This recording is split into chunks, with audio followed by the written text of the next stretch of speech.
Saúdo a amada igreja, na graça e paz do Senhor Jesus, amém? Amém. Isso aqui está bem animado, os jovens realmente animaram a galera. Queria começar agradecendo ao pastor Gustavo pelo privilégio que eu sinto de poder ministrar a palavra para vocês, poder ser usado por Deus para esse momento. Quero agradecer aos jovens por ser o culto de vocês e terem me dado esse privilégio. Além da Dalila, eu também gostaria de ter uma camisa de vocês, né? O pregador da noite também merece. Pode ser de outra cor também, já que se vocês não deixarem eu entrar no grupo de jovens, isso foi outra cor, não tem problema nenhum. Queria também dizer ao Bruno que hoje, para mim, também está sendo um dia de primeiras experiências. Como o pastor Gustavo mencionou, eu estou fazendo a transição desses próximos meses com o irmão Mário Jorge. Ele vai assumir uma nova posição de trabalho. Ele era o nosso coordenador do Ministério de Apoio Administrativo, o MAAD, e eu vou estar transicionando e assumindo essas novas responsabilidades. E hoje eu fui convidado para almoçar na igreja, 0,800, não paguei, e tivemos uma reunião da liderança, né? A reunião da CLAM, da Coordenação Local de Ação Missionária. Então foi a primeira experiência minha também, viu, Bruno? De participar de uma CLAM, eu nunca tinha participado, né? E é interessante porque, para mim, poder fazer parte da CLAM vai ser não só um aprendizado, mas vai ser uma bênção para eu aprender e poder crescer junto com as demais lideranças da igreja aqui, que algumas já estão aqui, né? E para terminar essa parte de saudação, é interessante, queria também manifestar a minha alegria, que hoje a gente está recebendo uma visita, e desculpa eu destacar esse visitante, mas todos os visitantes aqui hoje sejam abençoados, mas eu queria pedir ao Michael Chiqueto que fique de pé. Ele é o nosso irmão lá de Vitória, é um empresário também de Cristo.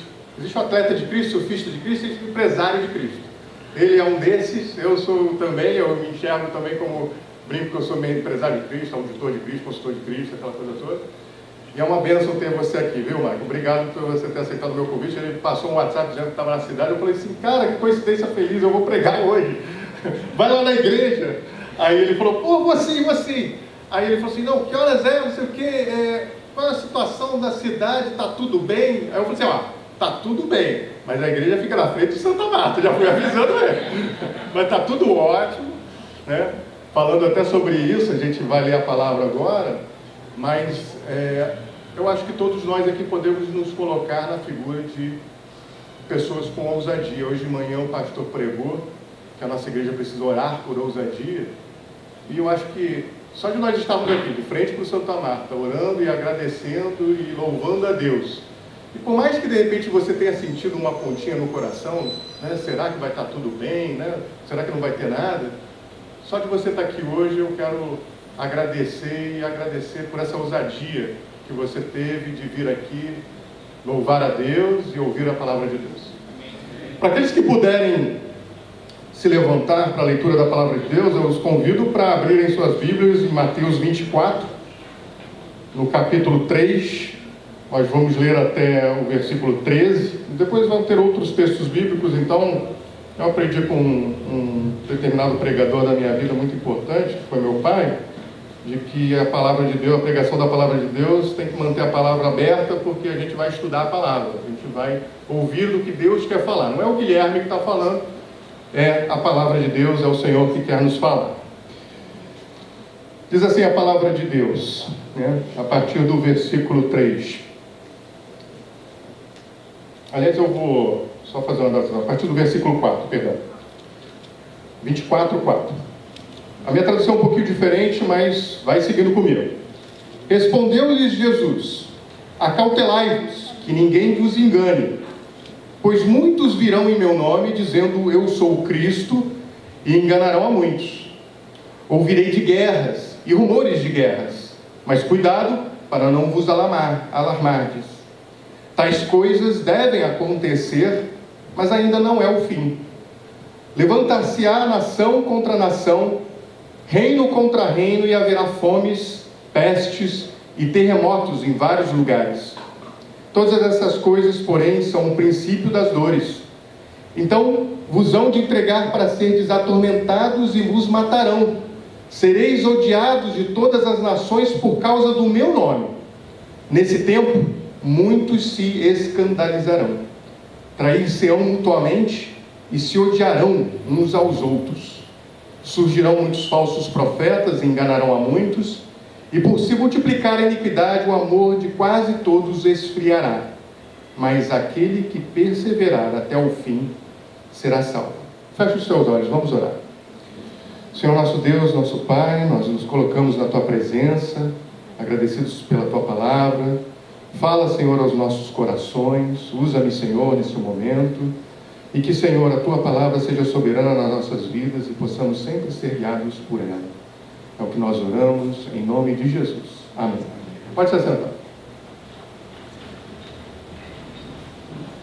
Eu quero, na leitura dessa palavra, muita coisa vem à minha mente. Não sei quantos de vocês, durante essa semana, perceberam, muita coisa aconteceu essa semana, né? E o que mais nos afligiu, eu acho que muitos que estão aqui, foi a situação da nossa cidade, né? Nossa cidade, na sexta-feira, surgiu praticamente um pequeno caos que assolou a nossa cidade. E imediatamente, quando eu estava lendo a palavra, e não tinha nem acontecido a sexta-feira, me preparei para pregar na quinta à noite. Deus já tinha me mostrado, e aí, na sexta-feira, só veio a confirmar a necessidade que a gente tem de relembrar o quanto que nós estamos vivendo num mundo que efetivamente jaz no maligno. Só que eu gosto mais da parte seguinte: tendes bom ânimo, eu venci o mundo. Né? A gente tem que sempre estar lembrando disso. Então, quando eu conversando com a minha esposa Ana sobre o que estava acontecendo na nossa cidade na sexta-feira, e ela falou: quantas mães de crianças, elas nos WhatsApp, na turma das crianças, das mães das crianças, preocupadas, querendo ir buscar as crianças na escola mais cedo, para não estar no meio aqui desse tiroteio em Botafogo, quem mora mais para a direção da Rocinha, ou naquela região também preocupado. E ela falou: você não tem medo? E eu falei assim: Ana, a minha fé em Deus é tão grande que eu não tenho medo, eu tenho tristeza. A tristeza é muito grande, porque nós estamos vivendo o princípio das dores. Estamos vivendo sérias situações que nos afligem todos nós. Eu não posso ficar, né, isento de tudo que está acontecendo. Pessoas morreram, pessoas foram feridas, pessoas de repente tiveram que sair das suas casas, da nossa comunidade aqui do lado. Nós, como comunidade missionária a serviço do povo, o povo é esse povo, está aqui na frente. E eu não sei se vocês têm percebido, mas ao longo dos últimos domingos, o pastor Gustavo ficou sentado onde eu fico sentado quando ele está pregando. Eu acho que isso é uma tática, né, para eu poder também olhar para você. Ao longo dos últimos domingos, o pastor Roberto e o pastor Gustavo, eles têm destacado muito a figura e a visão que eles têm para essa igreja e para nós. A primeira questão do engajamento, de que precisamos estar engajados. Hoje, o pastor pregou de Atos, falou sobre a questão da igreja primitiva, aquela primeira igreja, ainda com os discípulos, imagina, pessoas que viram a Jesus, e a necessidade que eles tiveram de orar para serem usados por parte de toda a perseguição que estava acontecendo com eles. E que a terra tremeu. Não foi o terremoto que aconteceu no México essa semana, que 200 pessoas morreram, mas a terra tremeu de forma que o poder de Deus foi sentido e foi manifesto na vida daquela igreja para eles pregarem. E aí eu queria lembrar a vocês e a mim que nós cremos numa coisa essencial que muitas vezes fica em segundo plano, mas Jesus vai voltar.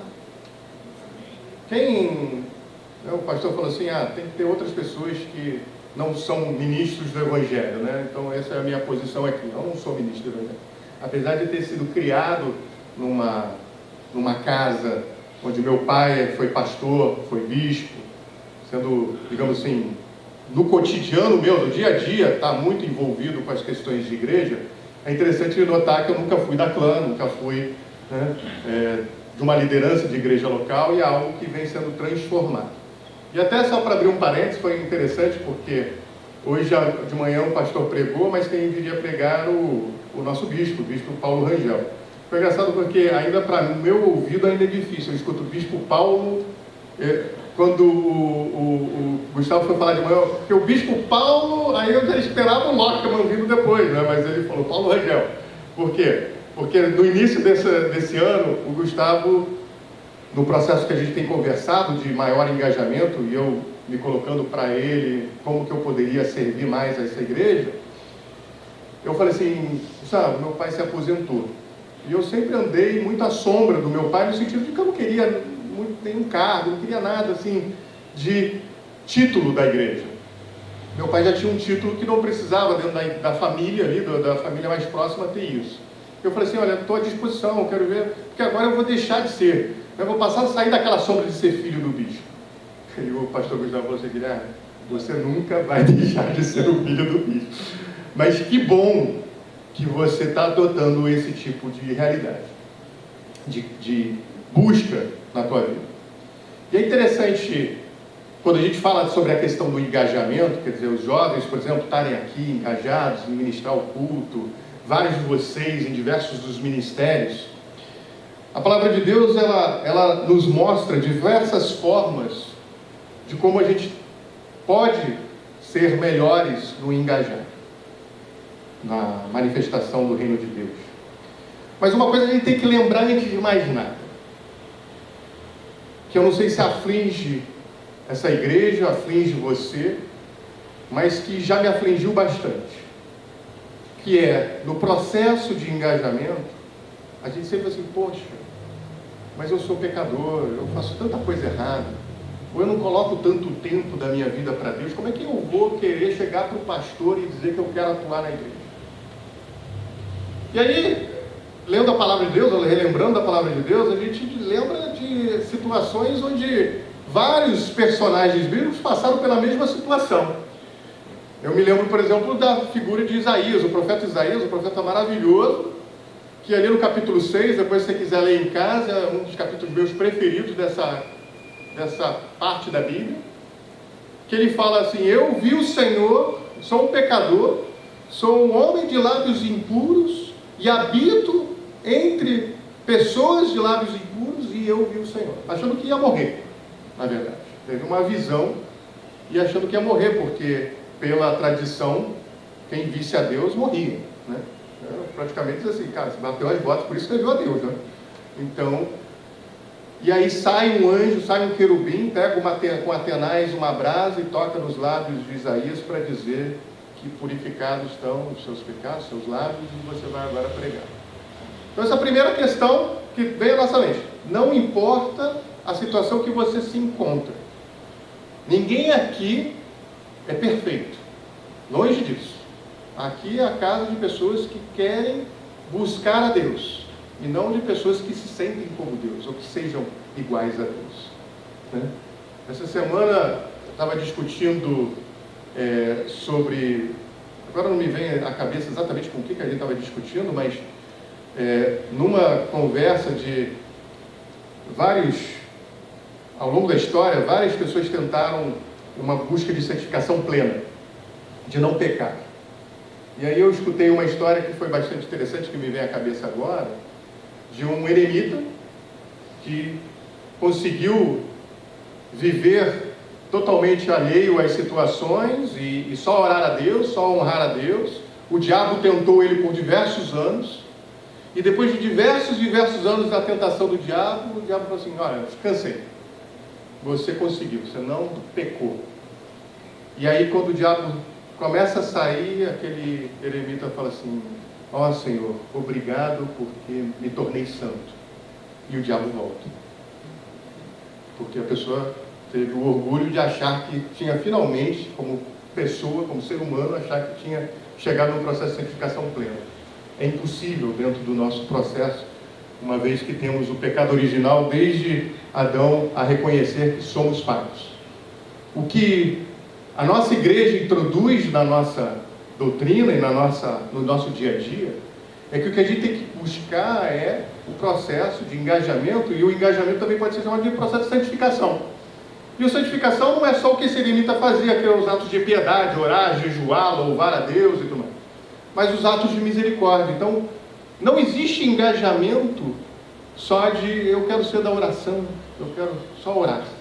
Não existe engajamento que resulta somente em um aspecto em que você não vai estar lidando com a igreja no social. É importantíssimo que a gente lide com o social. E por que eu digo isso?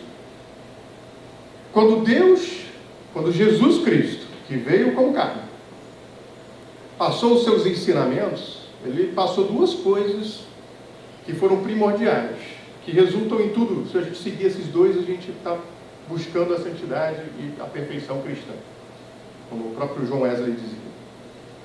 Perfeição cristã baseada em dois aspectos. Primeiro, se você voltar lá em Mateus 22, 37, você vai ver o texto lá, que diz: amarás o Senhor teu Deus de todo o teu coração, de toda a tua alma, de todo o teu entendimento. E este é o primeiro e grande mandamento. E o segundo, semelhante a este, amarás o teu próximo como a ti mesmo. Se você focar a tua vida nesses dois mandamentos, tudo que eu estou falando aqui vai ser muito fácil de cumprir. Até o texto diz aqui que destes dois mandamentos depende toda a lei e os profetas. Tudo que lá está nos 10 mandamentos, tudo que a gente lê na Bíblia, se a gente conseguir honrar a Deus, buscar a Deus, querer conhecer a Deus e amar o nosso próximo como a ti mesmo, a gente está bem, a gente está no caminho certo. E aí, quando voltando ao texto, sobre essa questão de engajamento, a aflição a gente está em todos os tipos. Teve agora essa questão do tiroteio, a gente não se sente mais seguro na nossa próxima cidade. Se a gente for extrapolar para fora, não se fala nem na questão política e ética do nosso país, a questão da corrupção cada vez maior. Há pouco tempo saiu também, a Ana foi afetada diretamente com isso, porque envolveu pessoas que até ela conhece, ou ela são conhecidas. Nos bombeiros teve também análise de corrupção, pessoas afastadas lá. Então você vê como que isso está enraizado na nossa cultura. Mas não precisa sair muito longe. A gente estava falando mais cedo a questão, na escola dominical, sobre a questão da, muitas vezes a grama do outro é mais verde. Eu acho que talvez o pastor tenha falado isso também. Algumas vezes ele já vem destacando.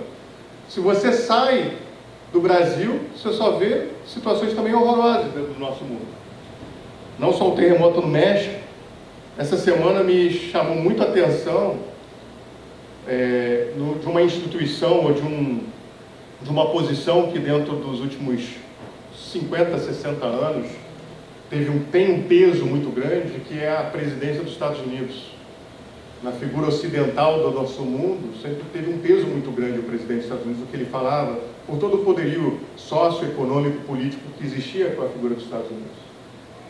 E eu não sei quantos de vocês viram o presidente dos Estados Unidos na segunda-feira, simplesmente no meio de uma Assembleia Geral das Nações Unidas, que é um local que foi feito após a Segunda Guerra Mundial, para tratar da paz, para tratar da boa vizinhança. O presidente dos Estados Unidos faz uma declaração de que destruiria uma nação. Não sei quantos de vocês viram isso. Independente de quão errado essa nação faz, usar da ideologia, da forma de chamar, como aqui o versículo 7 do capítulo 24 que lemos fala: levantar-se-á nação contra nação, reino contra reino, e haverá fome, peste, terremotos. Então tudo isso nos afligindo cada vez mais. Isso nos leva a crer que problema a gente tem demais, mas tem desvolumento. Eu venci o mundo. E a gente crendo nisso é que a gente consegue ter as forças para nos engajar, para fazer algo por essa igreja, por servir de braço dos pastores e da liderança dessa igreja. Gente, isso daqui, não brota em árvore. Dinheiro não brota em árvore. A gente já fala isso para os nossos filhos. Eu queria dizer mais uma coisa: se a gente quer se engajar, a gente tem que buscar por mais intimidade com Deus também. Tem uma frase que eu acho que todo mundo já escutou aqui. Levanta a mão, por favor, quem já escutou assim: dá dinheiro, mas não dá intimidade. Quem já ouviu falar dessa frase? Dá dinheiro, mas não dá intimidade. O que está por trás dessa fala? É que muitas vezes você dá intimidade para certas pessoas, as pessoas se tornam pessoas desagradáveis, concorda? Vai na tua casa, abre a geladeira, pega aquele sanduíche que você preparou, começa a fritar um ovo na tua principal panela, aquela que você faz aquele risoto maravilhoso, e aí faz um ovo frito, pega aquela espátula de alumínio e começa a raspar aquela tua panela que você gosta. Cara, intimidade tem que saber, né, cuidar. Então, dos dois lados. Quando você dá intimidade, quando você recebe intimidade também. Isso aqui é uma exortação também para a gente, quando nos dão intimidade, a gente saber fazer uso dela. Como eu disse, eu estou agora transicionando para ser o responsável pelo Ministério de Apoio Administrativo, que uma das responsabilidades desse ministério é tratar do dinheiro da igreja. E eu aqui de púlpito falo para vocês, Deus não quer o teu dinheiro, Deus quer a tua intimidade. A Igreja Metodista de Botafogo não quer o teu dinheiro, Ele quer a tua intimidade. Quer que você se engaje na obra. O dinheiro, a possibilidade de você ofertar, dizimar, é uma consequência natural que pode acontecer com o cristão, com aquele que está engajado, com aquele que está íntimo. Fiquei muito feliz de ouvir o Michael quando chegou, porque ele falou assim, poxa, está me lembrando do meu momento de conversão, que era uma igreja menor, todo mundo se conhece, um amor. Ele rapidamente entrou aqui, ele já percebeu isso. Falei, glória a Deus. Fiquei feliz obrigado, viu, Michael? Ouvir isso, de que nós somos pessoas que amam uns aos outros, assim como Deus nos ensinou a fazer, né? Que a gente já demonstra essa facilidade de lidar, de olhar um no olho do outro e falar boa noite, dar um abraço, cumprimentar. Isso é uma coisa que poucas igrejas têm. A igreja, quando se torna de 600, 700 membros, a maior dificuldade dela é isso, de ter intimidade, de as pessoas terem intimidade. A célula, os grupos pequenos, né? Eu não tenho problema nenhum com a palavra célula, mas eu chamo mais de grupos pequenos. Os grupos pequenos são maravilhosos por isso. Você cria uma intimidade muito grande, você começa a saber o apelido do Jonatas, entendeu? Você começa a saber como é que ele é chamado, entendeu? Você começa a perceber as coisas maravilhosas do Jonas, você também começa a perceber as dificuldades do Jonas. E você começa a orar pelo Jonas. Todos nós precisamos de oração. Eu fui na célula do pastor Rodolfo, pretendo estar cada vez mais naquele grupo pequeno. Foi uma bênção para mim e para a Ana. Fomos muito abençoados. Um momento de troca ali, um grupo menor, onde você percebe a necessidade. Nós choramos ali juntos, nós oramos juntos. Teve situações que nós vimos que era necessário uma oração maior sobre pessoas que de repente nem frequentam aqui a igreja, mas que um dia podem vir a frequentar, mas já estão frequentando o trabalho que essa igreja procura trazer para a vida das pessoas. Então esse processo de intimidade que Jesus coloca para nós, essa busca, né, do mandamento de Jesus, que nós busquemos a Ele com todo o nosso coração, todo o nosso entendimento, ele é primordial para essa visão de igreja, do que queremos ser.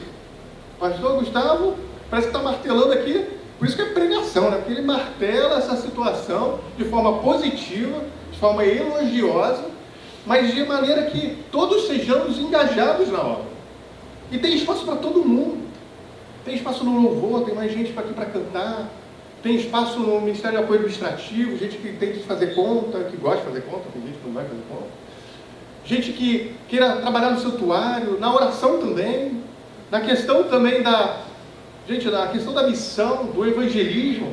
Quando eu digo, por exemplo, que a igreja não está preocupada com o teu dinheiro, está preocupada com a tua intimidade, é a busca também de ter pessoas aqui que já passaram por experiências, como o irmão Sebastião, não está aqui agora à noite, que eu não estou vendo ele aqui, mas irmãos como o Sebastião que vão para o Nordeste, vão para o Norte, vão para a África.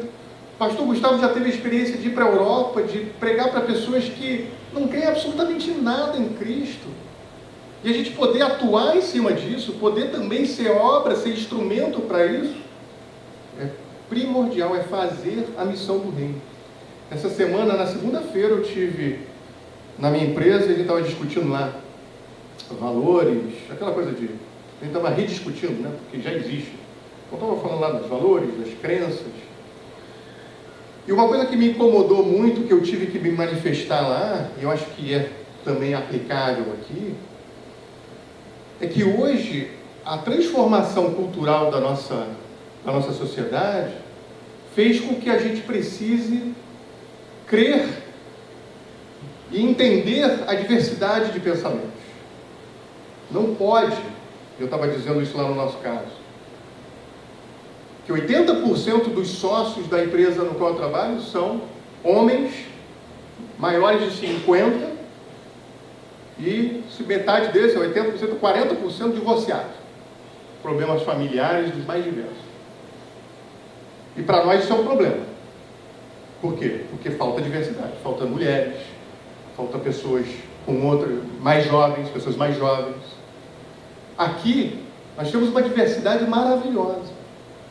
Mas a gente precisa fazer uso dessa diversidade para poder atingir a toda a sociedade que está aqui em volta de Botafogo. Porque aqui em Botafogo tem de tudo.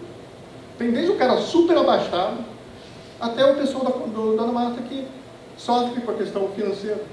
Tem pessoas que, de repente, estão super bem emocionalmente, e outras que não têm, sentem que o chão vai desabar no dia seguinte. E nós precisamos ter essa diversidade. Porque, de repente, eu não consigo falar com uma pessoa que está emocionalmente fragilizada, mas tem pessoas aqui, entre vocês, entre nós aqui, que vão ter essa capacidade. E se não estivermos engajados, fica mais difícil, porque se só tiver eu, se tiver só o Jonas, o Bruno, o Gustavo, a gente dificulta esse processo de comunicação. Então, a minha visão, que eu gostaria de trazer aqui, é, primeiro, a busca como igreja para que nós tenhamos cada vez mais intimidade com Deus. Para que a gente busque servir mais a Deus. Da maneira como você entender que pode. Da maneira dentro das suas limitações. Somos, de novo, todos pecadores, todos temos limitação de horário. Todos temos limitação dos mais diversos. Né? Esses últimos semanas eu viajei mais do que, de repente, alguns aqui na vida. Porque eu peguei 10 trechos de avião. Se bobear, tem gente que não teve essa oportunidade de viajar 10 vezes de avião na vida. Possível. Por conta do meu trabalho. Isso eu não falo com nenhum orgulho. A questão da dificuldade que é de estar aqui na comunidade de Botafogo. A Ana sofre, os meninos sofrem pela minha ausência muitas vezes. Mas ainda assim, a minha visão, a minha crença é de que eu quero dar mais tempo para Deus. Eu quero dar mais tempo para essa igreja. A maneira como isso vai se dar, Deus vai me dar. Deus vai me abrindo as portas. Amém. Eu não pedi para ser o sucessor do Mário Jorge. Pedi, Mário? Não. Eu não pedi. Mas assim que ele trouxe para mim, eu falei, amém. Eu pedi para ser do MAAD há 4 anos atrás, quando o pai do Gustavo pediu para eu ser do MAAD. Ele que me pediu. Guilherme, você pode ser do MAAD? Eu falei, posso. Não me chamou para uma reunião. Sem entrar em crítica nenhuma. Aliás, tinha um coordenador que não me chamou para nenhuma reunião. Esse coordenador não fez o trabalho, talvez, dele direito. Eu também fui muito passivo, não provoquei. Segundo mês do Gustavo aqui, cadê o MAAD, né, Gustavo? Cadê o Ministério de Apoio Administrativo? E aí ele catou ali os vidros ali, ele catou os coquinhos ali para ver, ó, Guilherme, Mário, me ajuda aqui. E a gente transformou. Hoje tem uma AD. Hoje tem uma escala de contar oferta, coisa que não tinha. Olha, coisa básica, não existia uma escala de contagem de oferta. Não existia. Eram 2 irmãs que faziam um trabalho em glória, muitas vezes contar sozinho, coisa que para um auditor aqui é um absurdo, né? Pô, contar sozinho é ruim para a pessoa. Contar a oferta sozinho. Hoje, conta-se nessa igreja 2 pessoas a oferta, para dar tranquilidade, transparência, para ter 2 pessoas, 2 olhos, até para não errar na conta. E ainda a gente, de vez em quando, erra ali nos centavos, mas erra. Já aconteceu, né? Os centavos, de vez em quando, nos enrolam. Então, eu peço essa visão, já encaminhando para o final, essa visão de que nós precisamos ter mais intimidade. E aí, para terminar, eu queria que vocês abrissem a palavra em Jeremias 29, 11. Que esse texto eu acho que eu não tinha.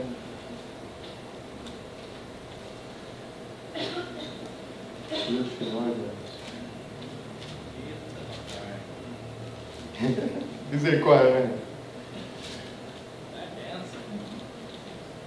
E aí eu termino dizendo, lendo aqui a palavra de Deus em Jeremias 29, 11, que diz: pois eu sei os planos que tenho para vós, diz o Senhor, planos de paz e não de mal, para vos dar uma esperança e um futuro. Glória a Deus. Eu creio que Deus tem planos maravilhosos para essa igreja. Eu tenho a fé e a crença de que Deus tem planos maravilhosos para essa comunidade nossa. Que Deus tem planos maravilhosos para o bairro onde a gente mora. Que Deus tem planos maravilhosos para a cidade onde a gente mora. Que Deus tem planos maravilhosos para o país que a gente mora. Que Deus tem planos maravilhosos para toda a humanidade. E por isso, nesse momento em que nós queremos buscar mais intimidade, queremos buscar mais engajamento, eu queria fazer um apelo aqui. Dizem que o pregador que não faz o apelo final não é pregador, né? Então, se você sentiu ao longo da ministração da palavra a necessidade de dar mais do seu tempo de Deus, buscar a Deus para ter mais tempo, se você sentiu a necessidade de buscar mais intimidade com Deus, dar mais intimidade, eu queria convidar você a vir à frente. Eu vou pedir ao pastor Gustavo para vir aqui também, aos pastores que estão presentes. Eu vi o pastor Roberto mais cedo, não sei se ele está ali, o pastor Roberto. Vir ao pastor Roberto também. Pedir ao pessoal do louvor. E eu clamo a Deus, e tradicionalmente eu sempre faço isso, não é a primeira vez que eu prego, viu, Bruno? É a primeira vez que eu prego na Igreja Juventude de Botafogo, e eu agradeço a Deus por esse privilégio. Mas uma coisa que eu tenho tradicionalmente é que quando eu prego, quando eu falo da palavra de Deus, eu falo de coisas que me afligem, coisas que eu sinto que são para mim também. Porque eu não consigo pregar algo que eu não sinta autenticidade, que seja algo que vale para a minha vida também. Então eu vou chamar você que sente a necessidade de ter mais intimidade, maior engajamento. E aquele que de repente tem dúvidas se Deus está na tua vida, está no teu coração, e você sente que hoje de repente é o dia que Deus quer entrar na tua vida de forma mais poderosa, também te convido a vir à frente. E eu vou ser o primeiro a vir à frente, que é algo que eu sempre busquei fazer, porque eu prego para mim também. E eu vou pedir depois que o pastor Gustavo e o pastor Roberto que orem pelas pessoas que estão aqui à frente, orem por mim e orem por essa igreja, para que a gente tenha mais engajamento, que a gente possa ter mais intimidade com Deus, que a gente possa querer ser mais igreja para Deus. Amém?